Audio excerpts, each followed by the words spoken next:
ለአንዴና ለመጨረሻ ጊዜ የሚለውን ቃል በእንግሊዝኛ ስንጠቀም once and for all እንላለን። ለምሳሌ ለአንዴና ለመጨረሻ ጊዜ ይቅርታ አድርጊልኝ forgive me once and for all forgive me once and for all ለአንዴና ለመጨረሻ ጊዜ እንሞክረው let's try it once and for all let's try it once and for all ለአንዴና ለመጨረሻ ጊዜ ነው የማስጠነቅቅህ I'm warning you once and for all I'm warning you once and for all crush them once and for all.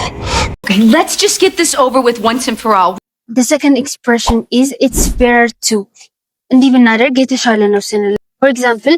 it's better to talk about it ብናወራበት የተሻለ ነው It's better to talk about it. it's better to forget it ብንረሳው የተሻለ ነው It's better to forget it. it's better to leave it ብንተወው የተሻለ ነው No, it's better leave it in until we get to the hospital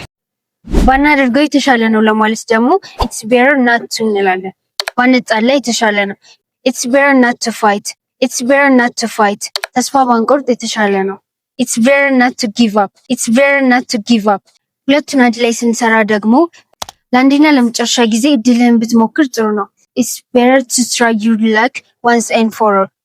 እናንተ ደግሞ ኮሜንት ላይ ለአንዴና ለመጨረሻ ጊዜ ብትመክራት ጥሩ ነው የሚለውን ጻፉልን አዚል አካዳሚ ነው በየቀኑ እንደዚህ አይነት ቪዲዮ እንዲደርሳችሁ ፎሎ ላይክ ሼር ማድረግ አይረሳ